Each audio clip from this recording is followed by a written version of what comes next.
Danny, back to league action tomorrow. How have preparations been?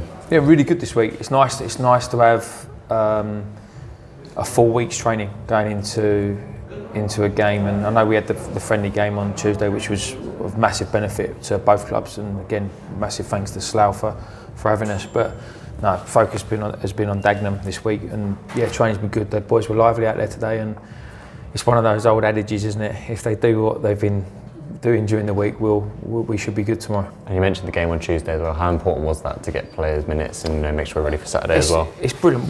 We had a conversation with the boys yesterday around competition for places, and there's not many times this year that we've had to leave people actually out of the matchday squad, and we're getting to that stage now. The only injury we have that's long term is George Fowler, who had surgery yesterday. So a little update for the fans on that one. That went really successful. It wasn't as invasive as what we originally thought. They just tidied it up. So hopefully we're looking for his rehab to get him back in and around Christmas time. So that's good. Other than that, everyone's now fit and able to play, and that's a great position to be in. It makes my job a little bit more difficult, but in a good way. And one of the things that we said was there's no room for complacency with performances now, because if you're not performing, you need to come out and someone else will take your place. And what Tuesday did was give the players the opportunity to put on a show, and Shieldsy built his confidence, gets himself a hat-trick. One of the trialists we're looking at scores a goal.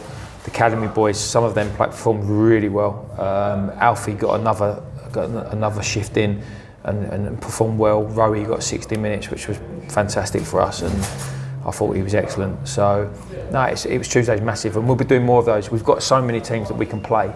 We just got to manage up the difference between doing it for the sake of doing it and doing it with a purpose, and it's crucial. And looking at training today, we're out on the EBB pitch today. What was the thinking behind that? I mean, there's no secret about how bad the weather's been recently, and unfortunately we haven't got the best training pitch when it comes to actual being able to play the way we want to play. And the academy have been excellent. They've supported us by allowing us to use the AstroTurf and whatnot, but it's not real.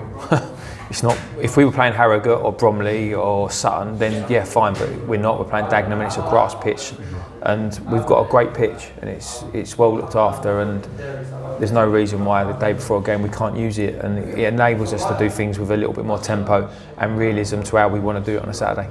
And looking at our opponents on Saturday, Dagenham, they made a couple of signings this week. With Ben House, I think Sam Deering as well. How important will that be going into the game?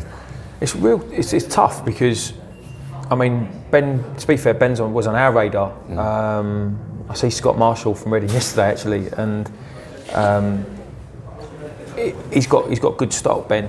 And I mean, he's one of our ex-players. He come through our youth system, and he's come in and he'll bring something to the team. Whether he'll start or not, I'm not sure. I don't know. Sam Deering as well. Sam, ironically, we've spoken to Sam as well. But Sam was at Billericay, and Sam was on very good money at Billericay, and I'm not sure we would have been able to compete with what Billericay are paying him, and definitely what Dagenham will probably be paying him. So that was a tough one. But he's a good player, Sam. Again, another one, I'm not sure whether he'll start or not. So it's a bit of an unknown for us. They've also brought in Ben Stevens, the left back, moved from Charlton. I know Ben from when I was at Charlton, and he's a good player. And that's the difference when you're talking about budgets and whatnot. You get a couple of injuries or a player goes on international duty, they just go and bring 3 in. And it'd be great to have the opportunity to be able to do that. But we have to be realistic about what we're doing, and who knows what the impact. They might come in and hit the ground running and be unbelievable. They might take 5 or 6 games to get running, which means that it doesn't affect us, because obviously we're playing tomorrow. So we're planning and preparing for 3 or 4 different scenarios, and we're going to concentrate probably more on what we're about than what they're potentially going to do. Because they've also been in a bit of a difficult run as well, but as we said before, runs in this league don't really matter regardless. It's the game on Saturday that matters at the end of the day. Yeah, it's interesting. I've never, at the start of the season, something that I've kind of developed and learned myself, I never watched opposition managers post-match analysis. I never watched it because I thought that's a different game, it's not us. But since we've been putting it in the staff group and everyone's been watching it just to see if we can pick up anything that we think that it might be crucial to the fixture coming up.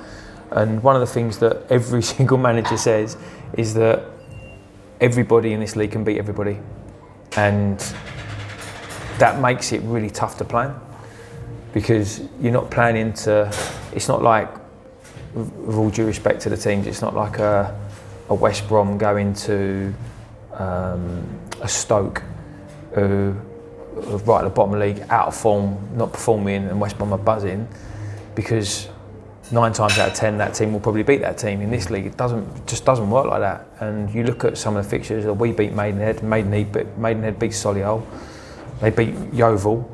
We beat Dover. Dover had the best away record in the league, and it just, Chesterfield. We lost the game, but we completely dominated the game. They then go and win 4 or 5 games in a row, and people were saying what a poor performance it was for them. So everyone's capable of putting something together. We've got to make sure that we put something together now. And just finally, Dagenham's a team that Anwar obviously knows well. It's been quite nice for him to return to a club he's been at for 6 years as well. So he played for Dagenham, did he, Anwar? Sorry, mate. I wouldn't have said it if you were saying it. But no, Anwar's got great ties with the club, and I think from our perspective, he'd love nothing better tomorrow than to go and take 3 points. Is that right, mate? Love 3 points. Love 3 points. So yeah, I don't think there's going to be any loyalties there, in the sense of him worrying about what we do when we go there. We want to go and upset the apple cart.